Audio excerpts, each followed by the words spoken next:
May breaking news tayo mga kasambreros ha.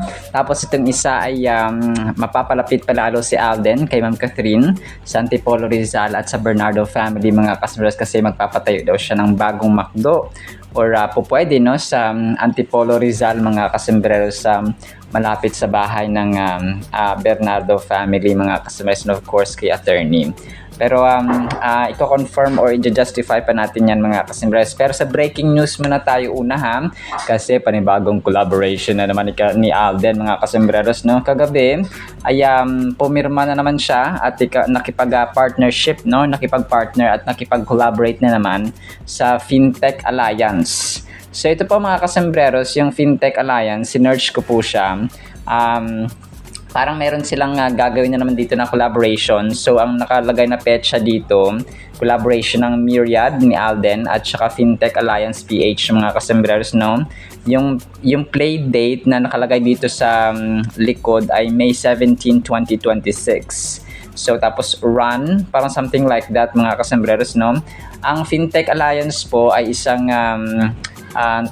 isang non-profit organization po siya mga kasembreros, no?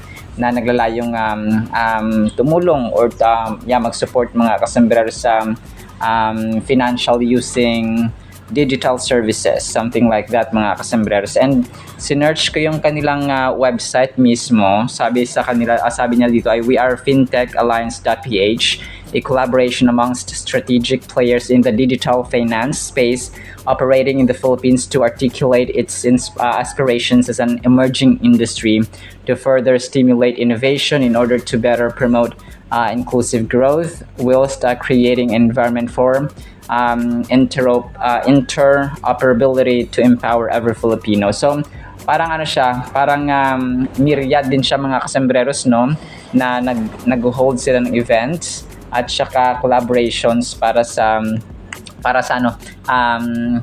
innovations mga kasembreros. So yung Wikipedia naman dito sabi niya Fintech Alliance PH is a non-profit organization advancing the financial technology, kasi kung kaya siya tinawag na fintech mga kasembreros, no?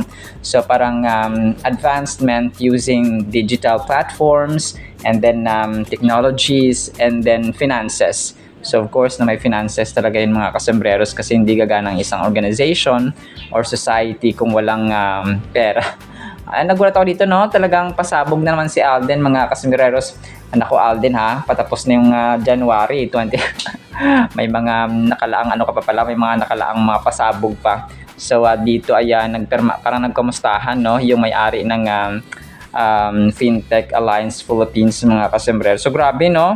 Hindi basta talagang yung collaborations talagang kaliwat kanan mga kasembreros si Pops Alden. So talagang aantayin namin kung ano yung baka magkakaroon sila ng panibagong project, no mga kasembreros, or yung project na yun yung inaabangan ko talaga, no, maliban dito sa kanyang Siargao at saka sa dito sa ibang mga collaboration mga kasembreros, no, ay talagang pasabog itong si Phenomenal Box Office Cinema King mga kasembreros. So talagang hindi siya naubusan ng ng mga pasabog mga kasembreros. So aabangan din natin ito. So May 17, medyo malayo-layo pa. Tapos yun, no, maraming salamat kay Kasombrerong Navy na yung IME pala ni Alden ay na-move yung music festival ni Alden na activity dapat nung December 6 and 7 ay na-move. So mag-aantay tayo ng petsa na naman mga kasembreros kung kailan. Tapos ito, si Mami Min, of course, no, at saka si Kath, and then Mama ni Lixin. Nag-post si Mama Min. Ang cute nito mga kasembreros kasi si Baby Kiona yung pinakauna dito na kumakanta ng happy birthday kay ate ni Lixin mga kasembreros. Sobrang cute dito ni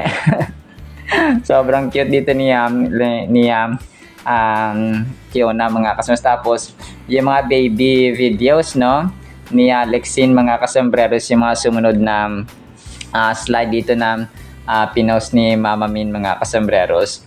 So sobrang nakaka-touch, no, yung post dito or caption ni Mama Min sa kanyang Instagram ay of course sabi niya, "Happy birthday Lexin, how time flies. Hi, sabi niya, ang bilis ng panahon. Sana baby ka na lang lagi. Pero sobrang saya at pagmamalaki ko na makita kang lumalaki ng mabait at maganda ang puso. Mahal na mahal ka namin. Tapos heart mga kasambreros, no? Yan po ang caption ni Mama Min sa kanyang Instagram post. Sabay ang mga pictures, no? Random photos sa mga kasambreros. Ni Lexine simula nung bata siya, videos nung bata siya, tapos kasama of course si mama niya and si tita niya. Tita niya Kath of course mga kasambreros.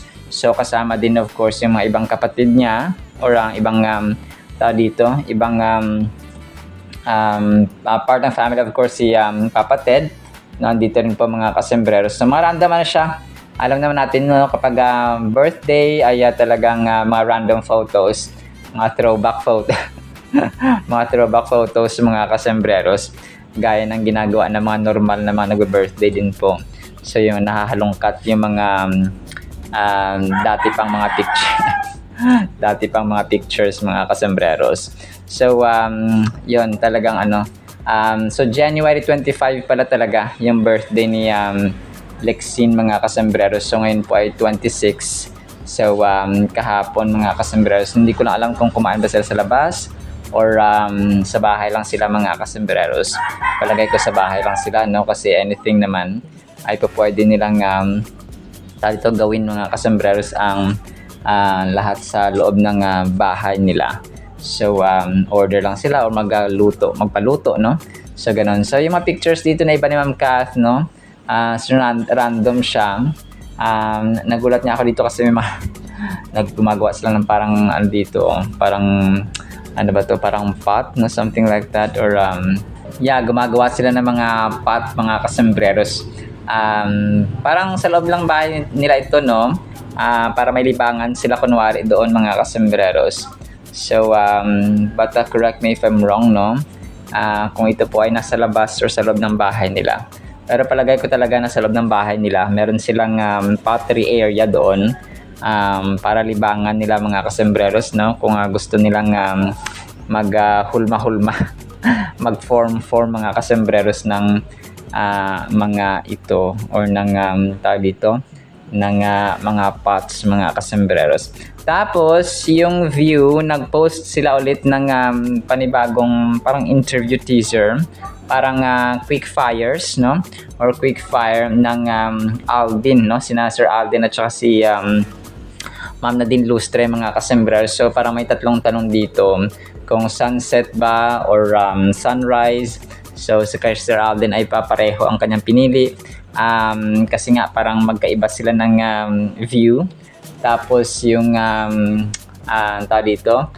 kung gusto ba nila mag-chill lang sa beach or mag-surf, no? Sabi ni Alden, mag-chill lang muna sila, mag-chill lang muna siya kasi hindi siya marunong mag-surf mga kasambreros.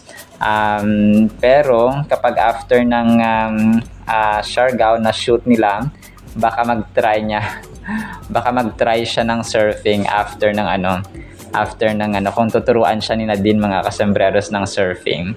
Tapos next na question dito or last question ay ano yung mga hindi nila dapat kalimutan papunta sa Siargao mga kasambreros kay Alden ay sunscreen, no? Tapos chinelas, slippers mga kasambreros. So nakapunta na pala siya dito, nakapunta na pala si Alden sa Siargao, no, dati. So nakita niyo doon yung mga tao doon na iba doon ay nakapaalang talaga mga kasambreros. Yung kasi parang sanay na sila doon, no, sa dito nakapaalang sila kasi sanay na sila sa klima doon mga kasambreros. So yon. Tapos si Nadine parang gusto niyang or dapat niyang dalhin doon sa Siargao ay tumbler kasi gusto niyang uminom ng tubig and of course, no, yung coconut water mga kasambreros at saka mga kung ano-ano pang inumin niya mga kasambreros. Tapos i-play ko to mamaya, no, para marinig niyo mga kasambreros na first hand ang sinabi ng Alden Alden at saka ni Nadine. And then ito, ang cute nito. Ang cute ng conversation dito ni Ken. Nag-post siya kanina ng kanilang parang mas kompleto ito na version nung kanilang ginawang design doon sa McDonald's ni Alden nga sa Santa Rosa Bayan. So kasama dito ang mga more than 5-minute video ito mga kasombrero sa i-play ko ito mamaya para ma-appreciate niyo mga kasambreros. So, yung nakakatawang dito, nakakatawang kwento, tinanong daw sila ni Alden na kayo ba yung mga kasama ni Ken? Sabing ganon, sabi ng mga kasama ni Ken, opo, sabing ganon, sabi na kay Sir Alden. Sabi ni Alden, palong-palo sabing ganon ni Bossing Alden. So sobrang kulit lang ni Pops Alden talaga mga kasambreros ng mga ka-Athenatics. So itatry ko rin itong i-play para ma-appreciate niyo. So more specific ito at saka longer version nung video na in-upload ni Ken compared doon sa mga previous niya na in-upload. Mga grabe syempre walang tulugan din ito mga kasambreros. Minsan talagang puyat-puyatan din ito ang ginagawa nila mga kasambreros kasi sa mga ganitong mga talagang kailangan mabusisi, kailangan talagang kailangan talagang maingat and yung creative mind ba andoon dapat mga kasambreros sa mga tauhan ni Ken mga kasambreros. So ang kulit lang siguro maging amo si Alden. So sana all ay amo si Alden mga kasambreros. So yun po. So mamaya i-play ko ito mga kasambreros. At tapos ito nakakatawa to mga kasambreros. 20 hours ago, stay strong Kathniel, darating din ang tamang oras para sa inyong dalawa. We love you Kathniel forever. Kathniel forever. Ay nako po, 20 hours ago mga kasambreros. Tapos nakakaano pa dito, yung nakakatawa ay maraming likes at saka marami ang nagko-comment niya Kathniel forever mga kasambreros so talagang hindi ko lang lubos maunawaan. Naunawaan ko rin naman minsan na sa tinagal-tagal nila naging fans ng Kathniel ay mahirap makamove on, masakit mag-move on, painful mga kasambreros, pero hindi nila maintindihan na sinarado na ni Ma'am Catherine, wala ng Kathniel. Dan Kayna, Daniel Padilla at saka Kayla Estrada, yun na yung parang mahirap paniwalain ng isang tao na ang paniniwala niya ay kulay blue ang damo. So imbis na green naman talaga ang damo mga kasambreros. So parang parang kahit na nakita nila yung katotohanan, sina Kayla at saka Daniel Padilla parating spotted na magkasama, pumunta na ng Palawan and so on, nagde-date parati. So di ba parang umaasa pa rin sila mga kasambreros na magkabalikan ang Kathniel. So grabe 632 likes mga kasambreros yung pag-post niya, tapos 20 plus hours ago. Kathniel daw forever. So ay nako po, hayaan na natin mga kasambreros. Tapos ito, yung picture ni na Kath and Lexine ay pinost din pala ng maraming mga vloggers mga kasambreros tulad ni Ali Chandria. 11 hours ago, it's Lexine's birthday. Happy birthday Lexine 25. Dalaga na talaga siya, sabing ganun mga kasambreros ni Ali Chandria. So pinost yung magtita ng ni Ali Chandria mga kasambreros. So ito, natutuwa dito mga kasambreros. Yung thumbnail ko kahapon, pinost ng isang admin din po sa Facebook mga kasambreros. So talaga natutuwa ako 18 hours ago. So ang galing kasi si Queen of Media, pinost na rin yung ating thumbnail. Maraming salamat Queen of Media, tulungan lang po tayo. So gulantang ang lahat sa mabilis na pagkalat ng ebidensya na magkasama sina Catherine at Alden sa isang hotel at bahay kagabi. Nakakalula ang mga detalyeng lumabas na nagpapatunay na mayroon din silang isang negosyong pinapatakbo ng lihim sa publiko. Hindi ko akalain na sunod-sunod ang mangyayari. I-click. So yun, yung lang dito yung information ay ang sinabi ko dito ay yung hotel ay negosyo ni Ma'am Catherine. Yung kay Alden naman update sa bahay niya. So hindi sila magkasama sa hotel or sa bahay mga kasambreros. So yung magkasosyo sa negosyo, pinasegwehan ko rin yung mga kasambreros pero yung sinabi ko dito ay hindi yun nga, no, hindi sila magkasama sa isang bahay or hotel, mga kasembreros. So sa bahay, no, soon, pero hindi pa hindi pa ngayon, mga kasembreros, kasi nasa oh grabe, 932 likes. Grabe. So congrats, no, King of Media. 16 hours ago, almost 1,000. Baka 1,000 likes na ito ngayon, mga kasembreros, kasi January 26, 3 p.m. na, no, nag-voice over ako, mga kasembreros. So si Queen of Mia 16 hours ago. So baka 1,000 likes na ito, no. Congratulations, Queen of Media. Tapos main item na tayo, mga kasembreros, ha. Mas lalo mapapalapit si Alden kay Kath, no, major items. So, kasi may minor item, so major item na, mga kasembreros, items. So kasi nag-post dito, hindi ko to naisip, ha. Naisip ito ni kasombrerong Annalyn Bernardo, mga kasombrero. Bernardo na apelyido niya. Dito sa YouTube natin, na isang avid fan din po ng Kath din. No, sabi niya dito, dapat meron din McDo si Alden sa Antipolo, malapit sa lugar ni Catherine. So oo nga, no, sabi ko, why not? So kapag nagpatayo si Alden sa Antipolo Rizal sa susunod, ay alam na natin, no, na yun niya yung target ni Soiti mapalapit sa Bernardo Casa or Casa Bernardo, at saka of course kay Phenomenal Box Office Cinema Queen. And yun, tapos may mga nagsabi nga na marami pang branches ni Alden ng McDo, mga kasembreros, pero hindi lang siya pinapublic pa. Pero soon, no, talagang ipapublicize naman niya ni Alden, mga kasembreros, kapag ready na yung mga papers and construction, mga kasembreros, kagaya ng kanyang bahay, na talagang pinapublicize din niya, at saka nag-update din siya mismo, mga kasembreros, sa kaganapan at development ng kanyang bahay. So talagang sa ngayon, yung panghahawakan natin na number of branches ng McDo ni Alden ay 2, no, sa Binyan Highway sa Laguna din po, and then sa Santa Rosa Bayan sa Laguna, mga kasembreros. So yun muna yung 2. Tapos hindi imposible ito kay Alden, kasi alam mo naman si Alden, no, may mga pasabog na talaga magugulat ka na lang talaga na nag-ano na pala siya, nakipag-collaborate na naman sa sa fintech, mga kasembreros, no, Fintech Alliance Philippines. Tapos yung nakaraan, nakalimutan ko yung isa, no, na nakipag-collaborate din siya, mga kasembreros, na breaking news din yon.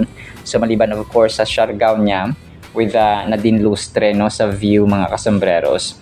So aabangan natin ito, yung mga pasabog ni Phenomenal Box Office Cinema King, mga kasembreros. So talagang hindi siya maubusan. Sabi ko, parang January 26 pa lang, pero grabe yung mga achievements pang isang taon na.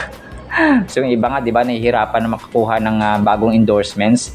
Talagang inaantay pa yung maraming buwan, no, taon, mga kasembreros. Pero si Alden, talagang ito yung sasabi natin, na kapag nagbigay ka at kind ka, no, generous ka at humble, at saka makadiyos, of course, mga kasembreros, at may pananampalataya, ay talagang siksik, liglig at umaapaw ang ibibigay na blessing ng Panginoon sa iyo, mga kasembreros. So yun, talagang aabangan natin yung mga next na pasabog ni Phenomenal Box Office Cinema King. So magpatayo ka na, Sir Alden, ng McDo sa Antipolo Rizal para malapit ka kay no? Kasi di ba nagbabike din siya, nagbibisikleta din siya, dumadaan din siya dyan sa Antipolo, mga kasembreros. So malapit lang yan para kay Alden kung nagbibisikleta siya, kasi nga yung bisikleta naman niya, pumupunta nga siya sa mga malayo, minsan 30 kilometers, di ba? So grabe ang dami niyang, ang layo ng kanyang nararating, mga kasembreros. So and yun, talagang sinabi naman niya kay Tito Boy, di ba, na talagang dumadalaw siya kina Kath, mga kasembreros, once in a while kapag kaya po ng kanyang oras. So yun po yung pinanghahawakan natin, mga kasembreros, no? So alangan naman magsinungaling si Alden kay Tito Boy, mga kasembreros, na what for? Para saan? Para magsinungaling ka kay Tito Boy Abunda, mga kasembreros, at maraming nanonood doon sa studio and sa audiences sa TV, mga kasembreros, public audience. So yun po, no? So team panatag tayo, no? Mapapalapit na sana, at mapapalapit na si Alden sa kay Phenomenal Box Office Cinema Queen, no? Talagang so magpatayo ka, Sir Alden, para para mas malapit sa puso mo si Ma'am Catherine. Ganon. Hindi, joke lang po mga kasambreros. So ito hindi to confirm pero we're praying, no? And we're requesting, we're hoping na na magpatayo si Alden ng McDo sa Antipolo Rizal mga kasambreros. This is just a request or a prayer mga kasambreros. Alright, so yan lang actually sa ating Kathleen items. Pero ipi-play ko po itong sige, ipi-play ko itong kay Baby Kiona at saka yung kay Ken mga kasambreros kasi sobrang cute at sobrang kulit ni Baby Kiona dito mga kasambreros. Matatawa talaga kayo dito at saka makukitan. Tapos yung kay Ken ng Ken Creative Designs mga kasambreros. Tapos after nyan ay of course ang salita ng Panginoon mga kasambreros na sobrang mahalaga sa ating buhay. Isang pinagpalang araw po sa bawat isa. Birthday to you. Happy birthday, happy birthday, happy birthday to you. One, two, three. 1, 2, 3. 1, 2, 3. 1, 2, 3. And bow. Happy birthday to you. Happy birthday to you.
Ito po bang isang tabi?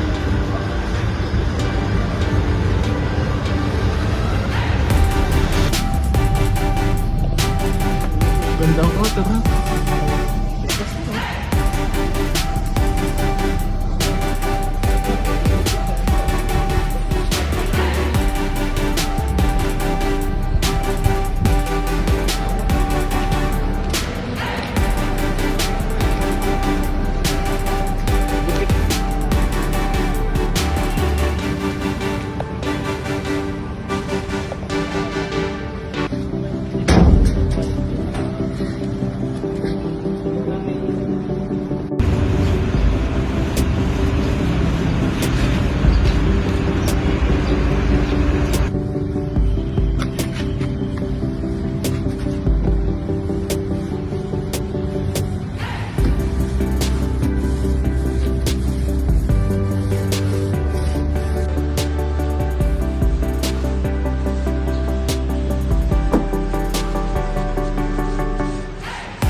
nga. Kasi magkaiba yung ano niya yung beauty niya. I mean, iba yung beauty ng morning sun and iba rin yung beauty ng golden hour ng sunset. So, it's really a hard question to answer. So, both. I think so.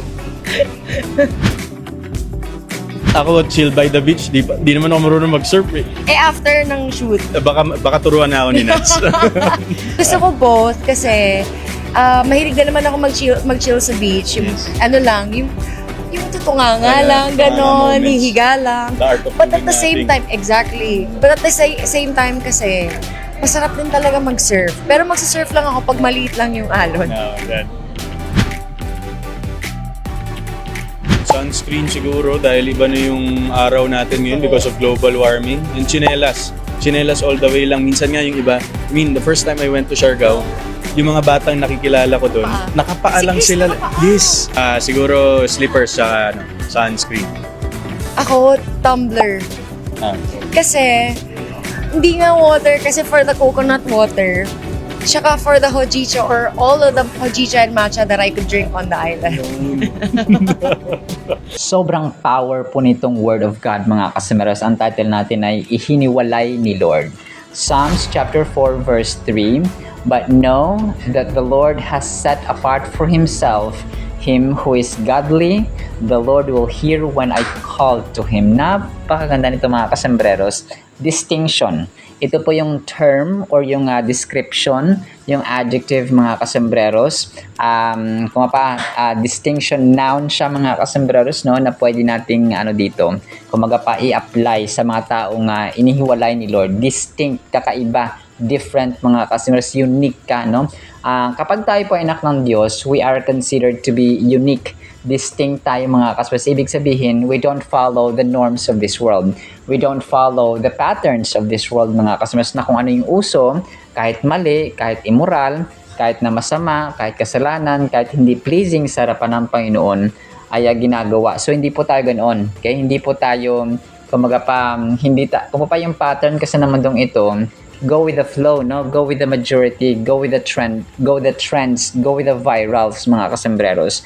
Lalong-lalo na ngayon sa talagang dala ng social media, ng cellphones, no, ng camera, ng videos, mga kasambreros, talagang madali na lang magpakalat ng information at saka ng kung ano mang gusto mong i-post publicly, mga kasambreros. So, kung kaya kahit mga bata ngayon, talagang aware sila kung ano nangyayari sa gobyerno, kung ano yung uso, kung ano yung trend, mga kasambreros. Kahit 4 years old na gumagamit ng cellphone, talagang pag pinasayaw mo, kung ano yung uso ngayon, pag nag-post ang SB19, bukas trending na, alam na ng halos lahat ng mga influencers.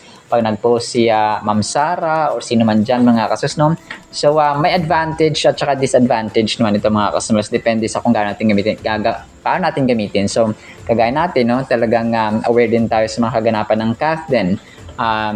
Pero, kapag sa trends naman na, like yung mga mali, no? Kagaya ng mga kanta na talagang basta, no?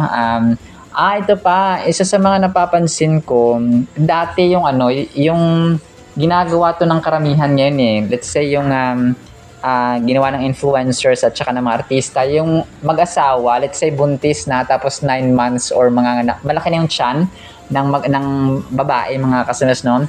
Magpapapicture yan sila tapos nakatakip lang yung kamay lang yung, parang wala siyang saplot pang itaas, mga kasembreros. Tapos hindi ko lang kung ano yung sense, mga kasembreros. Nagpa-picture silang pamilya, kunwari yung asawang lalaki, tapos yung asawang babae na nakalabas yung tiyan, na walang saplot, no? Tapos yung nakatakip lang sa kanyang pantaas, no? Yung sa breast niya, mga kasembreros, ay yung kamay lang niya. So parang sabi ko, bakit gano'n, no? Parang dati naman, no, hindi pa nauso yung camera at saka cellphone, wala namang gumaganon. Pero ngayon, dahil ginawa ng influencers, ng mga vloggers, ng mga artista, ginagawa na rin ng mga normal na tao. Ano nangyari? So parang ganun ba, no? We don't follow these patterns. Isa lamang yon. And syempre, no, yung paghahanap ng mga kaliwat ka ng partner, pagka-after ng ginawa ng artista na ganito, na lalaki, pinakasalan si ganito, tapos after 2 years, nagkaroon sila ng anak, or 7 years, tapos naghiwalay na naman, panibagong girlfriend na naman si ganito. Ay, nako po. So, parang ganun yung mga customers, no? And yun nga, no? yung Nazareno, yung pagsasamba sa mga Diyos-Diyosan, mga kasembreros, no? Na sobrang dumadami. So, hindi naman tayo against sa mga kapatiran natin, mga kasembreros. Yung ganun lang talaga, no? Yung nagiging bulag sa katotohanan ba. Number 1 commandment po ng Panginoon ay, you shall have no other gods before me. So in this verse, Psalms chapter 4 verse 3, we find a profound message regarding God's relationship with the godly. So yung mga maka-Diyos, no, ito yung kanyang sineparate, mga kasembreros. Kumbaga pa ay inilaan tayo sa isang dakilang gawain, mga kasembreros. Yung mga missionary, yung mga pastor, yung mga members ng church, mga kasembreros, or ng kahit yung mga trabahante, no, kasi hindi naman lahat teacher, hindi naman lahat empleyado sa opisina, kasi iba farmers, no, parang may mga unique tayo na mga designations and trabaho sa mundong ito, mga kasi hindi lahat doktor, hindi lahat engineer, hindi lahat presidente, hindi lahat senador. So meron tayong distinctions, may mga unique na mga responsibilities, mga kasembreros, at saka roles na ginagampanan sa mundong ito. Pero sa Diyos, mas lalo na. Okay? Kapag tayo po ay mga anak ng Diyos, mga kasembreros, ikinuturing po tayong mga set apart. Meron tayong distinction, mga kasembreros, at saka pagkakaiba sa iba, mga kasembreros na mga tao, because we've been set off. Pinireserve tayo, mga kasembreros, ng Diyos sa kanyang dakilang gawain. So kapag, di ba, yung kunwari yung asin, di ba, pinipreserve yung bagoong by using asin, mga kasembreros, no, para hindi mabulok, no, pinireserve, mga kasembreros. And even yung humanity ay pinireserve ng Diyos sa pamamagitan ni Noah during the great flood, mga kasembreros, or the global flood. And then of course, no, sa time ni Jesus Christ ay pinireserve niya pa na magpatuloy ang lahi ng tao. Na meron pa, na buhay pa tayo ngayon. Kasi imagine, di ba, kung hindi na binigay ni God the Father si Lord Jesus Christ, wala nang humanity na nag-exist, wala nang tao, no, sa mundong ibabaw, mga kasembreros, because natapon na lahat sa impyerno. We were deserving of destruction and eternal punishment, mga kasembreros, sa impyerno. Kung pa eternal damnation, eternal punishment na dapat yun, mga kasembreros, kasi wala nang pag-asa ang tao. Worthless, valueless, mga kasembreros, wala na talagang silbi, wala na talagang, wala nang halaga, no? Walang halaga, wala nang importance, wala nang significance ang tao at that time. Pero God, no, God the Father sent His only beloved and begotten Son, mga kasembreros, so that we might have eternal life, mga kasembreros, no? Yung mga tatanggap sa Kanya at saka susunod sa Kanyang kalooban, mga kasembreros.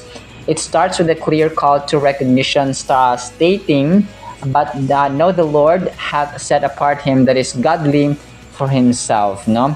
This suggests that God chooses specific individuals for His divine purposes. So talagang pinili, may divine purpose tayo, mga kasembreros. Ibig sabihin, ang ating buhay ay hindi lamang sa mundong ito. We have eternal value. We have eternal purposes, mga kasembreros. And the word godly refers to those who are devout, faithful, and strive to live according to God's will. So yung mga talaga nagpapagal, nagle-labor, mga kasembreros, may ginagawa silang effort para po tayo ay maging kamanggagawa ng Panginoon at tagagawa ng kalooban ng Panginoong nasa langit. This undertaking is not merely about following rules, but encompasses a deep, heartfelt relationship with God. When we think about the idea of being set apart, it invokes us a sense of belonging and special status in the eyes of God. So special tayo, mga kasembreros. So kung wala na tayong halaga sa ating, parang we don't feel any value sa ating family, sa ating siblings, sa ating magulang, sa ating friends, na masakit, no, kapag gano'n, na hindi na tayo mahalaga sa kanila. We have a valuable God. Sometimes we have to check, bakit hindi na ako pinapahalaga at hindi ako mahal ng magulang ko, ng kapatid ko, ng asawa ko, ng anak ko? Baka there's something wrong, no, sa ugali natin, mga kasembreros. So let us examine ourselves kapag ganoon, mga kasembreros. Kasi kung galit lang yung isang tao lang or dalawang tao galit sa iyo, ay okay pa yon. Pero kapag buong pamilya mo na, sa 10 tao siya manggalit, isa lang yung hindi. So it's time to check yourself and your ugali, no, and realize na baka may mali, no, there's something wrong sa iyong character kung kaya ganoon siya. Furthermore, the verse reassures us that God is attentive to the prayers of those He has chosen. It emphasizes the divine promise that the Lord will hear when I call unto Him. Here, the confidence in prayer is manifested clearly. As God's people, we are encouraged to approach His throne with assurance, knowing that our cries do not go unheard. So ganoon, confidence, no, faith, paniniwala at pananampalataya. Bakit tayo nananalangin sa Panginoon? Because we trust and believe that He will do it, no? Bakit tayo dumudulog sa Kanya? Bakit tayo nagtitiwala sa Kanya? Because we know that He is able to do it, no? Nothing is impossible with God, mga kasambere. So trust and faith are correlated. So rather, He is intimately aware of our needs and concerns. This relationship is reciprocal. So reciprocal siya, no? Mga kasamaras, we communicate with Him through prayer, and in turn, He listens and responds. So, kumaga pa, two-way communication. Kapag tayo kinakausap natin siya, He listens. Kapag dapat siya nagsasalita sa kanyang Biblia, for example, we listen and we obey as well, mga kasambreros. So, ganun siya. The personal nature of this relationship is powerful. It invites us to come to God not as a mere subjects, but as those deeply valued and cherished. So, parang sa isang basketball, no, hindi tayo audience lang, mga kasambres. We are participants. We are the players ng isang liga or ng isang palaro, mga kasosyo, basketball. So, kasi nga, unique tayo. Hindi tayo pinili para maging taga-nood lang, taga-hingi lang. Lord, pengi noon, pengi niyan, pengi naman ganito. Lord, sana ganito, bigyan mo ko nito, bigyan mo ko niyan. Hindi lamang po tayo ganoon. Dapat tayo po ay nagtatrabaho. Kasi ang trabahante, ang empleyado na hindi nagtatrabaho ay hindi pinapasweldo. Ang anak na walang trabaho, kung kaya naman magtrabaho, not unless baby ka pa, ay yung mga anak na hindi nagtatrabaho ng maayos, hindi tumutulong sa lumang tahanan, ay hindi dapat pinapakain. So ganoon siya, mga kasunod, at hindi binibigyan ng allowance. So ouch, no?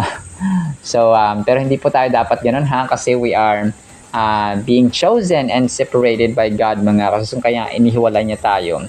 So hindi niya tayo inihiwalay, ha, sa mga sa mga gusto nating gawin. Inihiwalay niya tayo so that we can be used for His glory at na-fulfill. Ang buhay kasi na wala ang Panginoon, if you don't do the purpose of God in your life, anything is useless.